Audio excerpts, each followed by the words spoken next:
राष्ट्रीय शैक्षिक अनुसंधान एवं प्रशिक्षण परिषद के केंद्रीय शैक्षिक प्रौद्योगिकी संस्थान के रेडियो प्रभाग द्वारा प्रस्तुत है नवोदय विद्यालयों के कक्षा 8 के विद्यार्थियों के लिए हिंदी द्वितीय भाषा शिक्षण के अंतर्गत पाठ्य पुस्तक हमारी हिंदी भाग 3 में सम्मिलित पाठों का आदर्श वाचन। प्रस्तुत है पाठ बाबा आमटे।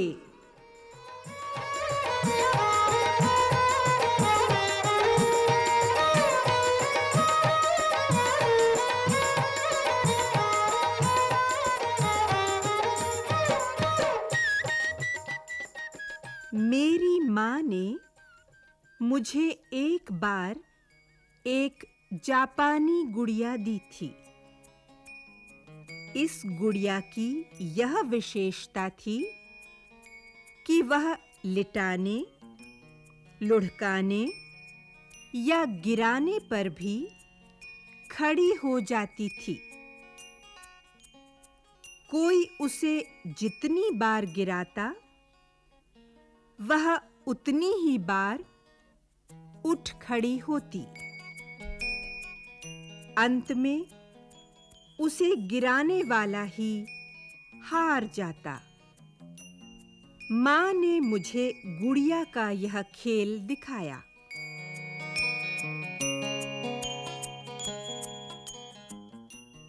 फिर समझाया, तुम भी जीवन में कई बार गिर सकते हो। ऐसा हो ही नहीं सकता कि तुम जिंदगी में कभी गिरो ही नहीं, हारो ही नहीं। शान न गिरने में है, न हारने में, बल्कि शान तो गिरकर तुरंत उठ खड़े हो जाने में है। जब जब गिरो, हर बार उठ खड़े होना। हारना, किंतु हार न मानना ही जिंदगी का दूसरा नाम है।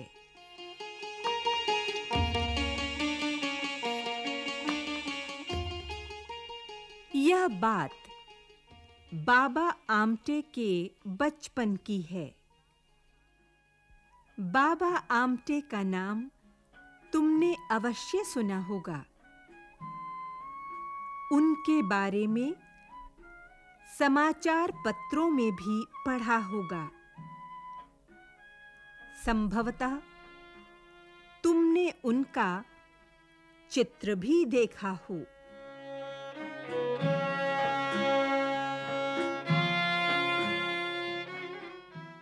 बाबा आमटे हमारे समय के सच्चे जनसेवक हैं। उन्होंने देश के स्वाधीनता संग्राम में भाग लिया।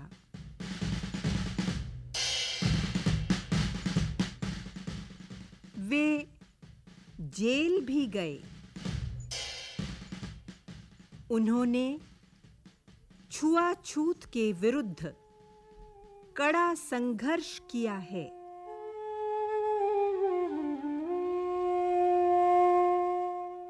बाबा आमटे ने कुष्ठ रोगियों के लिए एक बड़ा आश्रम बनाया है। उनकी चिकित्सा की है।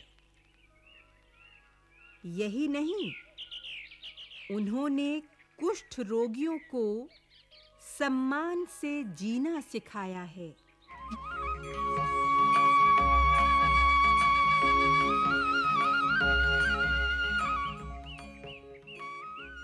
अब बाबा आमटे वृद्ध हो गए हैं। उनके शरीर में भी तकलीफ रहती है। वे बैठ नहीं सकते। या तो वे खड़े रह सकते हैं या लेटे। ऐसी हालत में भी उन्होंने कन्याकुमारी से लेकर अमृतसर तक की भारत जोड़ो यात्रा की है। इस यात्रा का उद्देश्य था लोगों में देश प्रेम की भावना जगाना और उनमें मिलजुल कर रहने की भावना पैदा करना।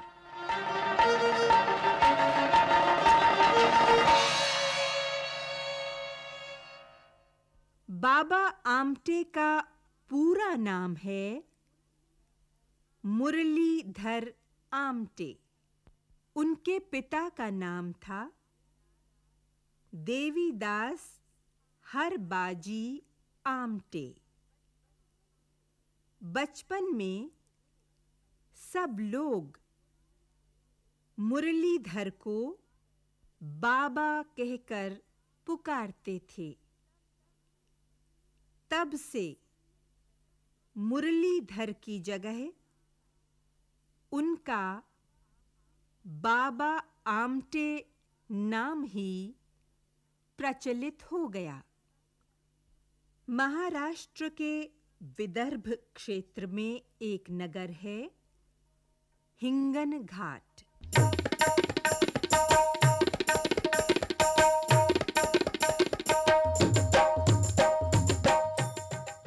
इस नगर में 6 दिसंबर 1914 ईस्वी को बाबा आमटे का जन्म हुआ।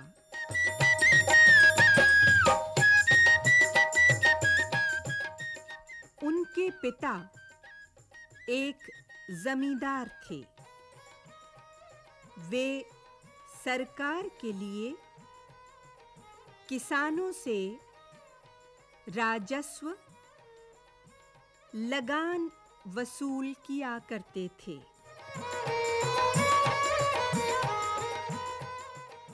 बाबा आमटे की पढ़ाई लिखाई नागपुर में हुई।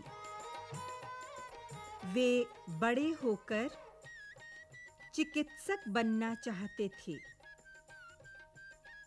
उनके पिता की इच्छा थी कि वे वकील बने। अंत में बाबा आमटे ने पिता की इच्छा के अनुसार कार्य किया। नागपुर विश्वविद्यालय से उन्होंने कानून की डिग्री प्राप्त की।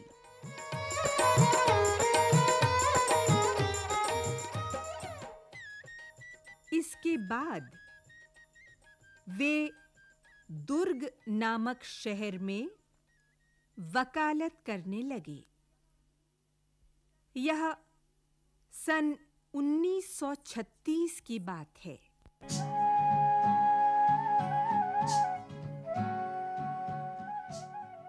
बाबा आमटे ने सन 1940 तक वहां वकालत की।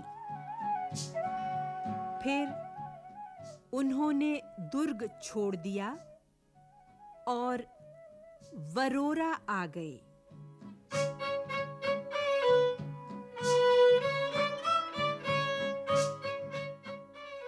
बाबा आमटे फौजदारी के मामलों के वकील थे।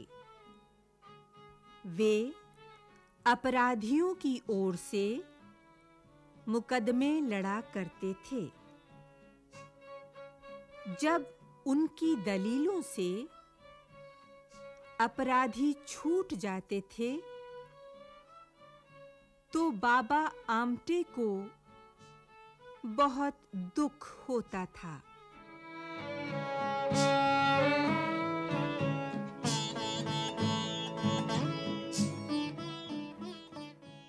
इसीलिए उनके पिताजी ने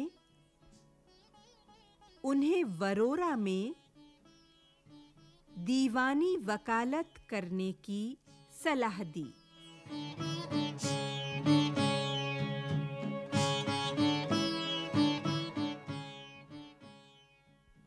उन दिनों हमारा देश गांधी जी के नेतृत्व में आजादी की लड़ाई लड़ रहा था।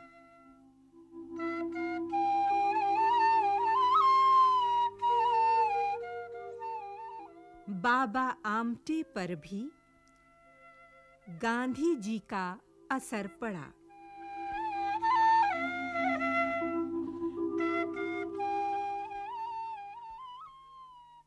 वे आजादी की लड़ाई में कूद पड़े और कई बार जेल गए। जेल से निकलने के बाद बाबा आमटे ने देश सेवा और समाज सेवा का व्रत ले लिया।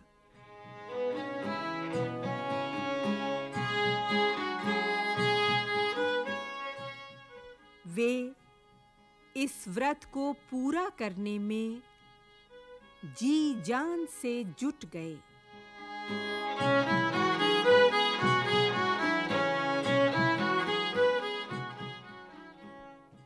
उन्हीं दिनों बाबा आमटे का नागपुर में विवाह हुआ।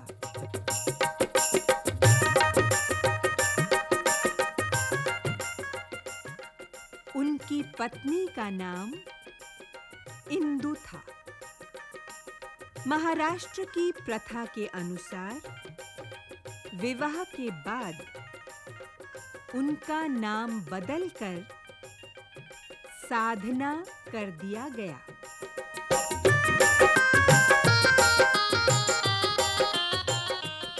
साधना ताई ने भी बाबा आमटे के साथ समाज सेवा का संकल्प ले लिया।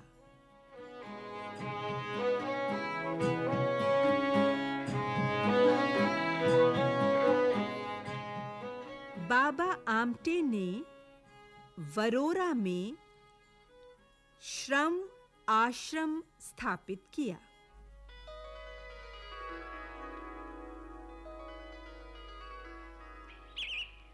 यह एक नया प्रयोग था। आज भी इसमें सभी जातियों के लोग रहते हैं। ये लोग दिन भर में जो कुछ कमाते हैं उसे मिलजुल कर खर्च करते हैं। तुमने आचार्य विनोबा भावे का नाम भी सुना होगा। उन्होंने वर्धा के पास पवनार में कुष्ठ रोगियों के लिए एक आश्रम खोला था।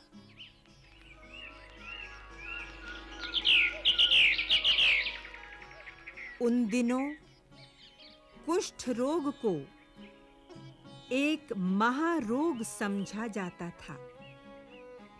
बाबा आमटे ने भी कुष्ठ रोगियों की सेवा का व्रत ले लिया।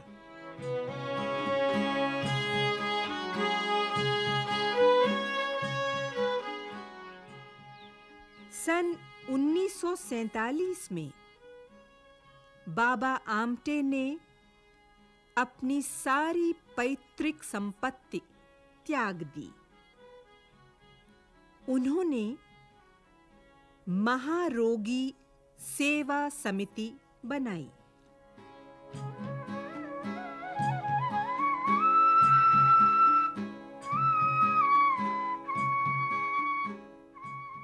समिति का उद्देश्य महारोगियों की सेवा और चिकित्सा करना तथा ठीक हो जाने के बाद उनमें जीवन के प्रति उत्साह भरना है।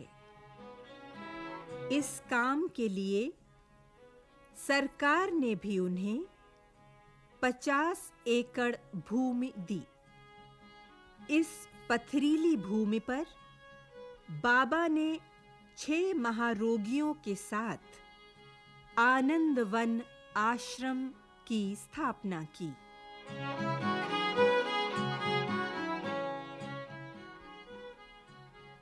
आनंद वन में महारोगियों की चिकित्सा की जाती है। उन्हें काम करना सिखाया जाता है ताकि वे अपने पैरों पर खड़े हो सकें, भीख न मांगें और समाज पर बोझ न बने। आनंद वन में एक प्रकाश अंधशाला है। यहाँ नेत्रहीनों को पढ़ाया जाता है।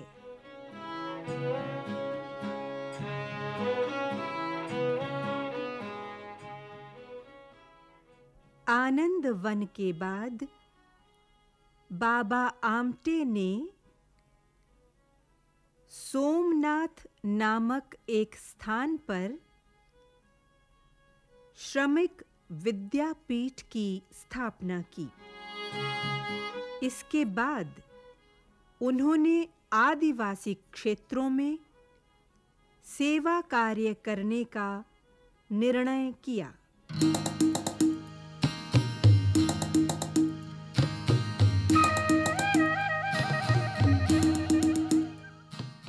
उन्होंने हेमलकसा नामक स्थान पर एक और आश्रम स्थापित किया।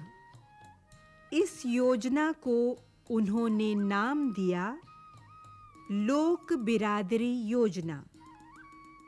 आजकल इस केंद्र का कार्य बाबा आमटे के छोटे पुत्र डॉक्टर प्रकाश आमटे देख रहे हैं।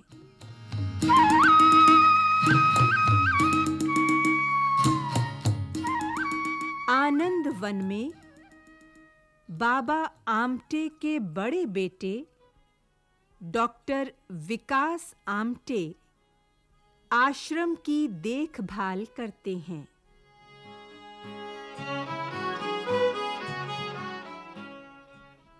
बाबा आमटे को उनकी सामाजिक सेवाओं के लिए देश विदेश में सम्मानित किया गया है।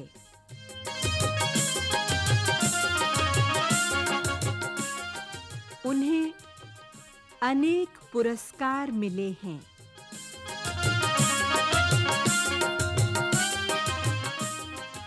आजकल बाबा आमटे देश की एकता के लिए कार्य कर रहे हैं। उन्होंने अपने सहयोगियों के साथ पूरे देश को एकजुट करने का व्रत लिया है।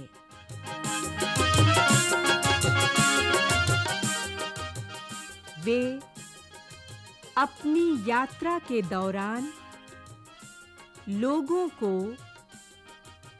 देश की एकता के महत्व के बारे में समझाते हैं।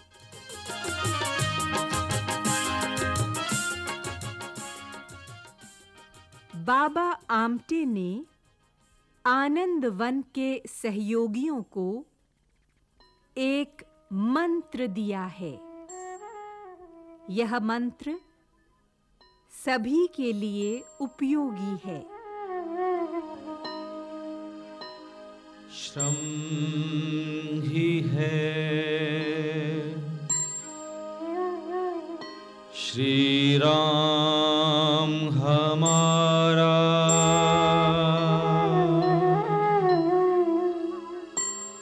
श्रम ही है साधना हमारी। बाबा आमटे।